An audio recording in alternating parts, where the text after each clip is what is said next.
Dzień dobry Państwu. Mam mówić bardzo cichutko, więc przystępujemy do tej rozmowy, do monologu, który mam nadzieję, że Państwu pomoże w czuciu się lepiej. Mam na imię Sławomir Łoboda. Byłem nauczycielem języka angielskiego kiedyś. Bardzo zapalonym człowiekiem w swojej dziedzinie działalności. Obecnie już jestem człowiekiem starszym. Opowiem Wam teraz troszkę o sobie. Jak to ze mną było. Jak byłem uczniem. Całą taką historię w skrócie. Historię człowieka, który był w ogóle zainteresowany językami. Po ukończeniu podstawówki stało się tak, że znalazłem się w technikum mechanicznym. Nie z własnej woli.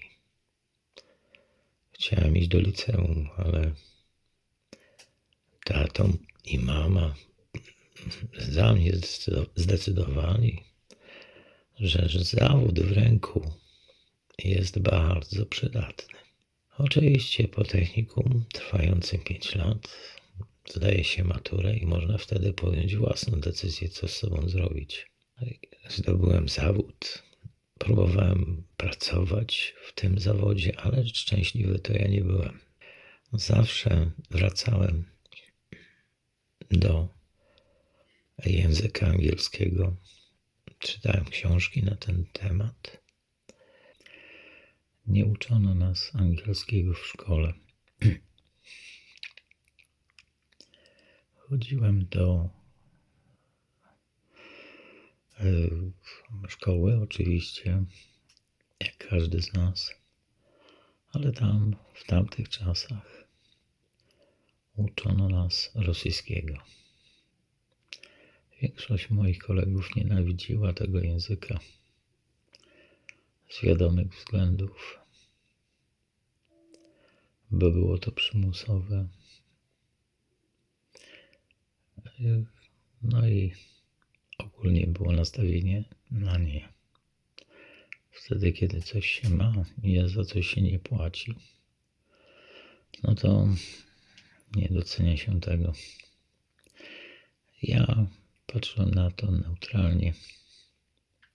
Tak więc miałem bardzo dobre oceny z tego przedmiotu, a dodatkowo uczyłem się angielskiego i bardziej lubiłem uczyć się tego języka. Chociaż mój ojciec wojskowy, oficer z kadry oficerskiej, nie bardzo lubił ten fakt, że akurat uczę się angielskiego. Już wolałby wtedy, bym uczył się niemieckiego. Ale wybór mój był taki, a nie inny. Dlatego od najmłodszych lat słuchałem materiałów właśnie pochodzących z BBC, z fal radiowych, z Głosu Ameryki i jako chłopak sam byłem właśnie dla siebie nauczycielem. Dopiero później na kursach było to kwestią, aby potwierdzono stan mojej wiedzy. I chodziłem głównie na te kursy po to, żeby uzyskać potwierdzenie swojej wiedzy. Dlatego muszę Wam powiedzieć, że ważnym aspektem w życiu człowieka, by być własnym nauczycielem. A tak naprawdę my wszyscy jesteśmy profesorami oraz studentami. I każdy człowiek jest naszym profesorem i my jesteśmy studentami u każdego człowieka. Czy to sprawa negatywna, czy pozytywna, która wynika z danej interakcji między człowiekiem a człowiekiem, to nie ma znaczenia, gdyż z każdej takiej interakcji mamy naukę życia. No i profesorami są nasi znajomi, najbliżsi, ludzie z pracy, a nawet student dla profesora, który w rzeczywistości też jest jego profesorem. Słuchajcie, moi dziadkowie i rówieśnicy, zrozumcie to, przynajmniej spróbujcie, że młodszy człowiek też potrafi być naszym profesorem, od którego to młodego człowieka możecie się dużo nauczyć. Czy o tym młodym człowieku? Nie. O sobie samych. Cóż może się nauczyć nauczyciel od studenta? Otóż bardzo dużo. Jego osobowości, podejścia, spojrzenia na świat, sposób myślenia. Niby jest to wiedza o człowieku, a tak naprawdę o sobie samym. Bo czy chcemy, czy nie, jesteśmy jedną wspólną jednością. Jak spojrzelibyśmy z przestrzeni kosmicznej na Ziemię, to zobaczylibyśmy, że wszyscy jesteśmy równi, pochodzimy z jednej planety, z jednej gliny jesteśmy ulepieni. Nie ma w nas czegoś, co by było inne. Inne są charaktery, ale materiał ten sam. Uczyłem się, by po prostu się uczyć, ale wtedy się nie znało swojego losu. Podejrzewałem, że będę albo jakimś człowiekiem, który będzie związany z tym językiem w jakiś tam sposób, ale nauczanie, sama myśl nauczania przyszła dużo później. Chociaż miałem z nauczaniem już wcześniej styczność, bo pomagałem swoim kolegom w języku rosyjskim. I byli z tego zadowoleni, bo oni tego nienawidzili. By uczyć się akurat tego języka, a dla mnie to była kaszka z mleczkiem.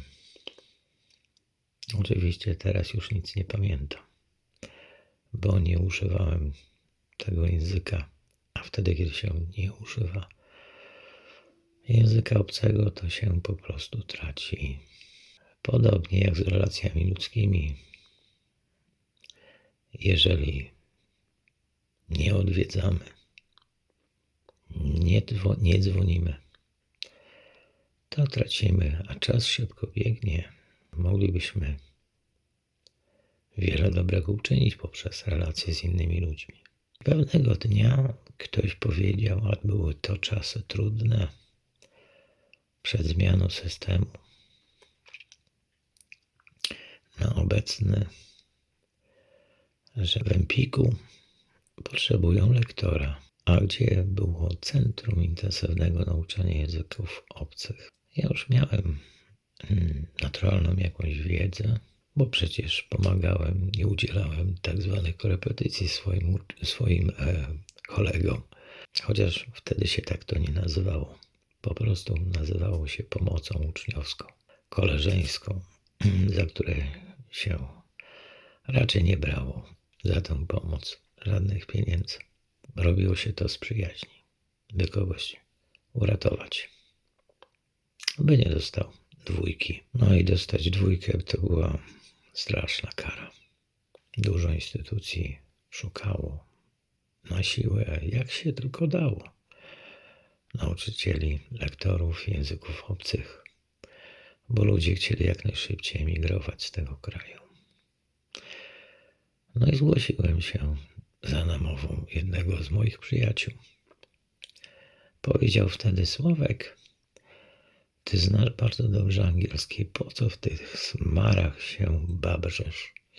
Idź i spróbuj tę szansę wykorzystać. Odpowiednio się ubrałem i poszedłem. Przegadaliśmy chyba więcej niż godzinę z konsultantem metodycznym Empiku, a miałem już egzamin państwowy w kieszeni. Tak więc z tym egzaminem państwowym trochę dziki papier, bo trzeba troszeczkę więcej, by zacząć uczyć, tak? No ale pani konsultant stwierdziła, że ja świetnie mówię po angielsku. Czy pan miał doświadczenia w nauczaniu? No tak, i powiedziałem prawdę. W takim razie, czy może pan poprowadzić lekcję? I oczywiście wypytałem się zadała mi dużo pytań o sposób, w jaki uczyłem swoich kolegów. Wszystko oczywiście po angielsku, bo całe interview z panią doktor Maria, ale nazwisko na esz. Pani Maria stwierdziła, że bardzo dobrze mówię po angielsku, więc czy może mi pan zaprezentować, jak pan będzie prowadził tą lekcję? Więc powiedziałem. Zdziwiła się bardzo, bo akurat tę metodę stosowano wtedy. No i lekcja próbna się odbyła, już w realu, po której pani Maria powiedziała: wiesz co, Sławek, mogę chyba tak już ci mówić po imieniu, zostajesz zatrudniony, ale będziesz pod moją specjalną opieką. Będę na każdej ostatniej godzinie twoich zajęć. Będę robiła notatki i będę cię krytykowała jak osa. Wskazywała na twoje błędy i wytyczała twoje kroki. Czy takie warunki ci odpowiadają? No tak. No i zaczął się bardzo ciężki okres, w którym dużo się nauczyłem od pani Marii. Jestem jej wdzięczny, że była bardzo wymagająca pod względem zawodowym, krytyczna, ale to ona nauczyła mnie zawodu. W międzyczasie korzystałem z materiałów edukacyjnych dla nauczycieli w ambasadzie amerykańskiej, no bo zobaczyłem, że taka możliwość istnieje. Z językoznawstwa podkształcałem się tam, z książek. Jak to zwykle w moim takim programie, który we mnie istnieje, to właśnie się znajduje, by dużo czytać. No i to sprawiło, że praktyka oraz nauka połączyły się ze sobą. W momencie, kiedy dopełniałem formalności, a więc poszedłem na studia zaoczne, na anglistykę właśnie, do specjalnych college'ów zorganizowanych przez państwo polskie. No już miałem tę wiedzę praktyczną oraz teoretyczną. Z wielu przedmiotów byłem zwalniany po rozmowie, ponieważ wykazywałem, że ta teoria jest mi znana. Zmieniałem trochę szkoły ze względów finansowych i uczyłem się w Lublinie, w college'u i w Radomiu. No to jakby w Lublinie przez jedną profesorkę nie byłem lubiany. No nieraz tak jest, ale znalazłem szkołę, która jest o wiele tańsza i to był Radom. I tam się przeniosłem z kilkoma studentami, swoimi kolegami. No i tam dokończyliśmy studia za mniejsze pieniądze, co było osiągnięciem. Już mogłem w sposób formalny, wymagany przez państwo, polskie, kontynuować swój zawód, ale zaczynałem, można powiedzieć, na wariackich papierach. To dopiero po pewnym czasie, po 2 czy 3 latach, poszedłem na specjalny kurs metodyczny, gdzie uzyskałem te dokumenty, które pozwalały być nauczycielem. Pracowało się jako stażysta. Były to kiepskie pieniądze. Dopiero po uzyskaniu formalnego wykształcenia można było mieć te trochę więcej złotych dla siebie. Czy to był dobry system? Mówię, idealny system, ponieważ nauczyciel rodzi się nauczycielem. Nie jest to coś, czego da się do końca nauczyć. Trzeba mieć tę iskrę. I wtedy ten system nasz edukacji pozwalał na to, że ludzie, którzy nie byli wykształceni jeszcze w pełni do bycia nauczycielami, ale mieli tę iskrę, byli zatrudniani jako studenci przez dyrektora, który był odpowiedzialny za to, kogo zatrudnia. I albo ten człowiek wykonywał dobrze robotę, albo źle, albo był od początku dobrym nauczycielem, albo po roku, czy nawet pół roku został wyrzucony ze szkoły za swoją działalność i był to bardzo dobry okres, moim zdaniem, który dawał szansę ludziom z powołania. No teraz od samego początku na dzień dobry musisz mieć magistra. Nie każdy magister jest dobrym nauczycielem. Może być zupełnym partaczem. Chroni go papier, nie nazwisko. W czasie, w którym pracowałem, chroniło nazwisko, bo albo byłeś partaczem, albo byłeś mistrzem w tym, co robisz. A tylko rzeczywistość i twoje działania, twoje interakcje z drugim człowiekiem wskazuje, kim jesteś i jakim jesteś. W swojej karierze jako nauczyciel korzystałem z wielu podręczników, żeby zainteresować swoich uczniów właśnie tym przedmiotem. Był to czas, w którym uczniowie chcieli się jeszcze uczyć angielskiego. Angielski był nie tylko w szkole, ale był też na kursach i było to bardzo powszechne. Obecnie dzięki Artificial Intelligence ludzie korzystają z opcji uczenia się za pomocą komputera. Z tym, że osobiście uważam, że żywa mowa słyszana od człowieka w kierunku do człowieka może tylko usprawnić językowo. Ta interakcja musi być, żeby zaistniało to, co się nazywa wymianą informacji od żywej istoty do żywej istoty.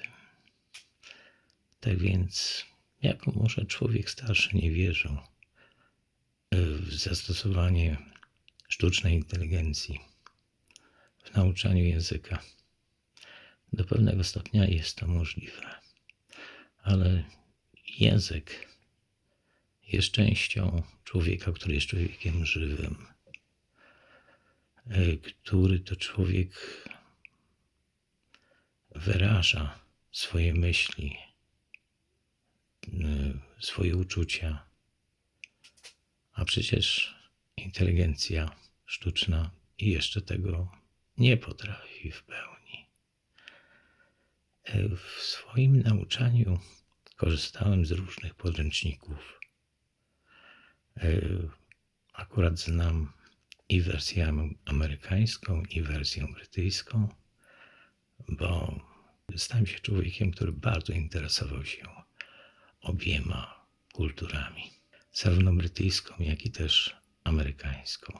A miałem to szczęście uczyć się w koledżu, który dysponował takimi materiałami i bardzo w sposób taki flexible, taki powiedziałbym giętki, Przystosowywał się nawet do swoich studentów, do potrzeb swoich studentów. Tak było właśnie w Radomiu. Pokażę Wam niektóre materiały, które używałem w nauczaniu tych dwóch języków. Materiał amerykański, pochodzący z instytucji, której dystrybutorem była ambasada amerykańska. To są materiały do nauczania języka angielskiego w wersji amerykańskiej. Dialogi, a więc More Dialogues for Everyday Use. I jak widzicie, jest ona wyprodukowana przez, byśmy powiedzieli, że odpowiednik polski byłoby to Ministerstwo Kultury, tak? English Language Programs Division, the United States Information Agency, Washington, D.C. To jest bardzo ciekawy materiał składający się z dialogów, które są stosowane razem z idiomami, prawda? I te idiomy są rzeczą ważną. Uczenie tych idiomów, a więc swobodnej wypowiedzi w języku właśnie amerykańskim, jest rzeczą bardzo istotną, bo daje poczucie słuchaczowi swobody wymiany informacji, myśli, odczuć. Tak więc wyrażenia idiomatyczne. I jakie są tutaj tematy? A więc early in the morning, czyli co można powiedzieć komuś rano. Daily needs, czyli potrzeby dnia codziennego. Making a date, czyli sprawy umawiania się. Catching a bus, a więc łapanie autobusu. Ordering breakfast, no bardzo przydatna rzecz, zwłaszcza w hotelach. No jest tu tych tematów bardzo dużo. After the game, going for a walk, what's for dinner. Jak widzicie, wszystkie te dialogi zawierają słowa idiomatyczne, wyrażenia idiomatyczne, które są właśnie tutaj pod każdym dialogiem pięknie omawiane, co oznaczają. Tak więc ta mała książeczka nie tylko uczy tych rzeczy, ale bardzo rozwija słownictwo, no i zrozumienie. No jeżeli chodzi o brytyjską wersję języka angielskiego, to muszę powiedzieć, że bardzo ciekawą książką była pozycja, która była używana na kursach, ale i też w czasach, gdy na ministerstwo nie narzucano tytułów książkowych, a nauczyciel był odpowiedzialny za to, czego ma nauczać i jak ma nauczać i z czego ma nauczać, tak? To jest ważne. Później materiały książkowe były narzucane, niestety. Był taki czas w Polsce, gdzie to nauczyciel decydował, z jakiego programu korzysta i z jakiego podręczniku korzysta. I były też programy autorskie. Tak więc jedną z takich starszych, bardzo fajnych książek wybrałem dla Państwa, żeby pokazać i przypomnieć niektórym słuchaczom i uczniom książkę, którą tu prezentuję, a którą uważam za bardzo cenną pozycję. Going for Gold. Pre-intermediate Plus. To jest właśnie brytyjska wersja. Z innych bardzo stara książka. Bardzo stara. Jest ich 4. I ta książka podejrzewam, że jest pamiętana przez waszych rodziców, a i babcie też. Tak jest stara. Developing Skills by L.G. Alexander. New Concept English. Brytyjska produkcja. No i jeszcze z takich amerykańskich rzeczy podręcznik też, który dostałem swego czasu z ambasady amerykańskiej. Wtedy była tam taka komórka, która pomagała nauczycielom języka angielskiego. English Teaching Section, tak się nazywała.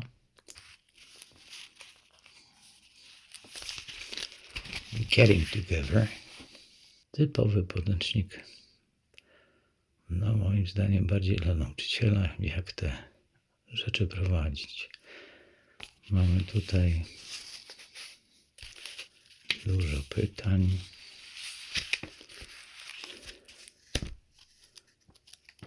Krzyżówki nawet, które po lekcji może sobie uczeń rozwiązać, jeżeli chce.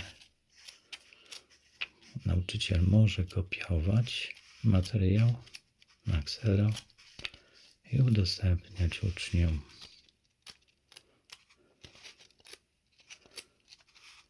Jako pracę domową. Tak więc mnóstwo ćwiczeń, tematy, które są tematami życiowymi.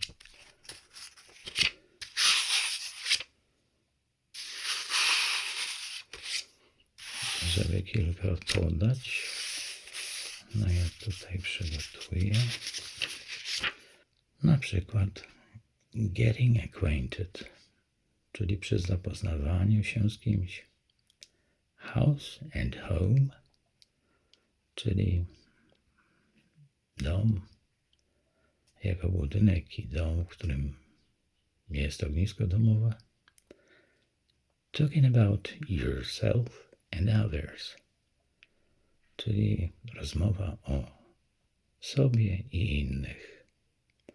Looking into the future, czyli spojrzenie w przyszłość. Ci, którzy marzą zaś o zdaniu egzaminów w Instytucie Brytyjskim, no dla tych często korzystałem z tego podręcznika.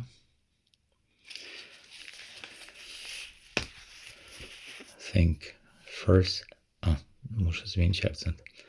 Think First Certificate. No, trzeba zdać egzamin państwowy z języka angielskiego. Można to zrobić w Instytucie Brytyjskim.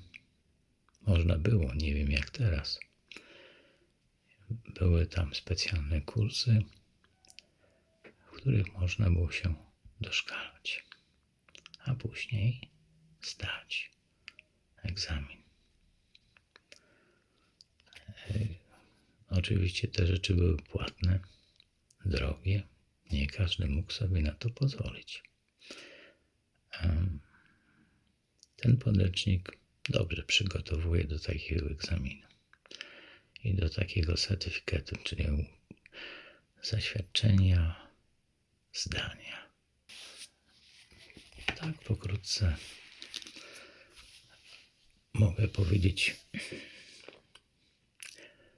o tym, co mnie w życiu najbardziej interesowało. O sposobie uczenia już w czasach, które powoli odchodzą razem ze mną. Co mógłbym radzić studentom w tych czasach, które obecnie mamy? No kochani, pamiętajcie, nie dajcie się wmanipulować w to, że Artificial Intelligence za was wykona całą robotę myślenia. Nie dajcie się wmanipulować, że ta sztuczna inteligencja was nauczy angielskiego. To wy uczycie się angielskiego, wy jesteście sami swoimi nauczycielami. Nauczyciel jest tylko takim dobrym duchem, który was prowadzi. Mówi wam, w co należy zajrzeć, gdzie należy zajrzeć, do jakiego podręcznika, ewentualnie do jakiego linku w komputerze prowadzącego do danego materiału, ale to wy jesteście faktycznie nauczycielami siebie samych. Jest to tajemnica. Tajemnica, którą trzeba zrozumieć. Wtedy będziecie osiągali powodzenie. Bo to wy sobie musicie nakazać czas, w którym na przykład uczycie się samodzielnie. Że w tym dniu o tej godzinie usiądę i będę się uczył. Wy musicie sobie napisać w kalendarzu, kiedy, o której poświęcacie na to czas. Bez tego małe będzie powodzenie w tej kwestii. Aby być dobrym w danej dziedzinie. Nie dotyczy to nawet nauki angielskiego, ale nauki w ogóle na studiach, gdziekolwiek. Profesor jest pomocnikiem, ale to wy jesteście nauczycielami siebie samego. To od was zależy, ile przestudiujecie, czy zajrzycie do dodatkowych materiałów i to wy nakazujecie sobie to, albo też nie.